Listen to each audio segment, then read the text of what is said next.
Hey guys, welcome back to the channel, and welcome back already to the next review in the On Wax Reviews series. Now, this one is very special. This is not only the 15th entry into this ongoing series, but because today I am reviewing Merry Christmas from Brenda Lee, that was released on October 19th, 1964. In celebration of Brenda Lee's 80th birthday. A very happy birthday to you, Brenda Lee. I figured that this would be perfect for so many reasons. Not only is it such a rare occasion for one to be celebrating their 80th birthday, but in fitting with the holiday season, this is an album I really wanted to get on and talk about on this channel. But first, a little bit of background of Brenda Lee, who was born on December 11th, 1944 in Atlanta, Georgia. She grew up in a very poor home that apparently didn't even have running water until after her father died when she was very young. And back when she was around 3 years old, her sister and her mother used to take her to the local candy shop, and she'd get up on the counter and sing to earn candy, or, you know, a little bit of pocket change, you could say. And then she started to appear on a lot of radio stations in the southern United States until eventually on July 30th, 1956, she signed a contract to Decca Records, which is very crazy to think that, I want to say she was around like 10 or 11 years old when she got signed, which is kind of insane. But then she started to record a lot of hits, starting out with Jambalaya, and then her first charting hit, One Step at a Time, in 1957, which led to a whole string of hits afterwards, and her gaining her nickname Little Miss Dynamite after the success of her next single. And of course, you know, in that rockabilly rock and roll style, she really became cemented as a hit maker in the early 60s. But before all of that, of course, she recorded what would be her biggest hit of her entire career, and probably the song that everybody remembers her for the most, and that, of course, is Rockin' Around the Christmas Tree, which she only recorded at 13 years old, which is even more insane to me because you hear the timbre in her voice, and it just does not sound like someone that youthful could have such a developed and well-informed voice. It's really, really impressive just from a vocal standpoint, how she sounds at that kind of age, because I don't think anybody, hardly anybody at least, sounds that full at 13 years old. And when it initially came out, it didn't chart at all, and when they re-released it again in 1959, it didn't chart either. But as the years went on and on, it became a perennial Christmas classic. It was played on all the Christmas radio stations. Of course, it's featured very prominently in Home Alone, one of my favorite Christmas movies. And, of course, just went on to become this huge hit. And only last year, she became the oldest person to top the Billboard Top 100 with a song that was over 60 years old at that point.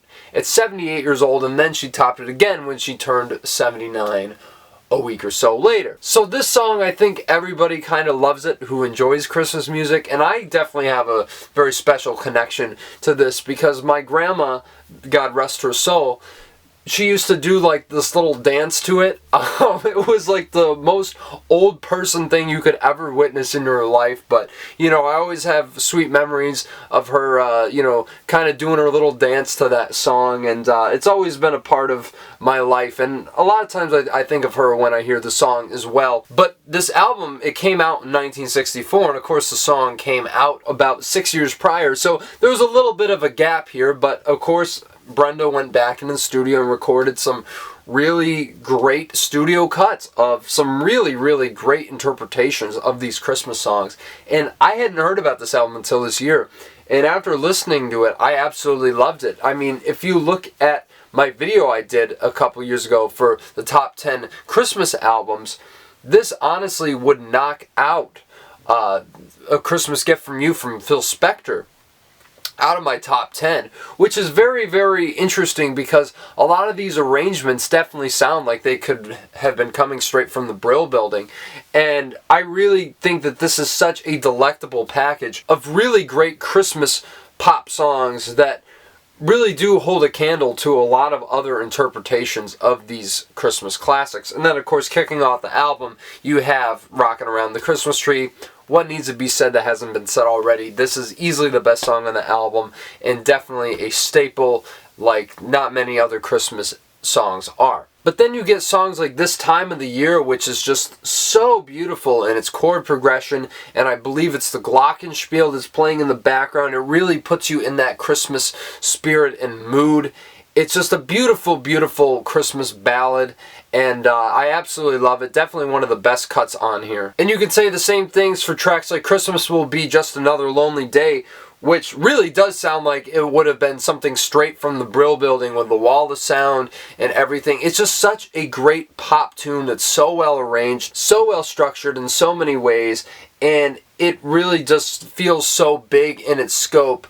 But Brenda sings it with such an ease, and I really love her vocals because the thing about Brenda Lee, I always found her to be a great cross between Patsy Cline and Buddy Holly, you know, because you kind of got that timbre and soul of her voice, but also kind of the timbre, at least a little bit of Buddy Holly's voice, and the hiccupy vocals, which definitely are prominent on something like Winter Wonderland, which is basically, I'd say, a Christmas version of Peggy Sue. I mean, let's be honest, you got the beat underneath really driving it, and, you know, of course, the vocals really giving a lot of credence to that idea. But it's so beautifully arranged as a rockabilly Christmas song, and you've also got those classic late 50s, early 60s backing vocals that really add to the atmosphere of the song and this whole album as well. Even though one of my criticisms of this album is I think some of those backing vocals are definitely a little bit dated by today's standards. But, you know, it's one of those things where it's like you have to think about the time that it was made, and I still think for what it is pretty great. And her interpretation of Jingle Bell Rock is pretty great as well. I think her vocals really suit the song.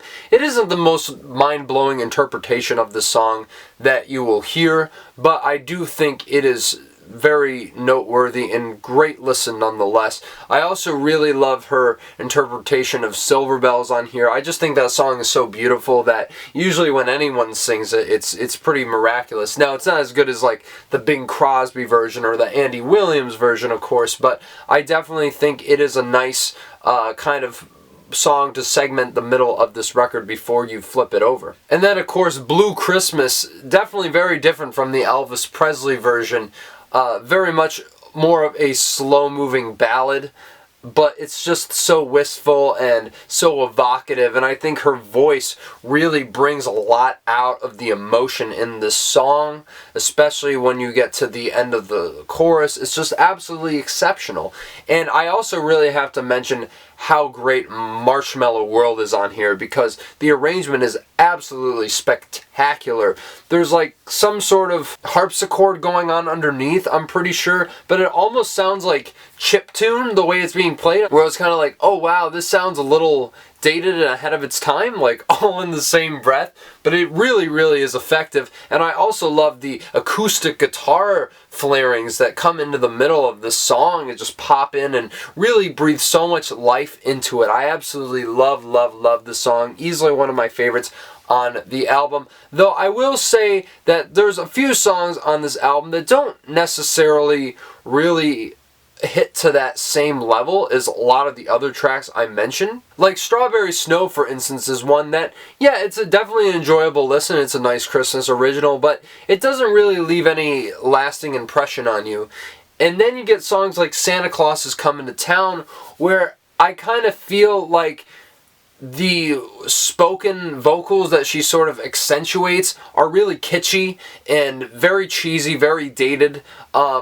And I think that song is, you know, fairly great outside of those couple of really bad moments that really take you out of the song, but then again, it doesn't completely ruin the song either. It just really kind of makes me cringe a little bit, and that is one of my biggest complaints of this. There's definitely a little bit of that 60s kitschiness that pops up all throughout this record, especially on Frosty the Snowman, which overall I really like. I think her voice really suits that song, but you know, when she starts speaking some of the lyrics, that's when it gets, you know, a little underwhelming for me, as opposed to, you know, the level that I could have loved it at. And while I don't love The Angel and the Little Blue Bell, I do think it is a very solid close to this album. It is a really good song. It's just not one that absolutely absorbs me like the rest of them. And it's a nice little interesting Christmas tale, and a song I don't ever really hear that often. So look, I don't have too many complaints about this album besides what I said, besides those elements of the songs that perhaps hold them back from being truly great.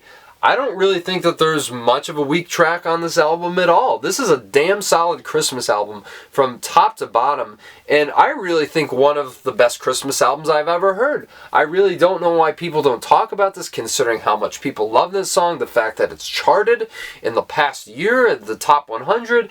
I mean, this is definitely a perennial Christmas classic as far as I'm concerned.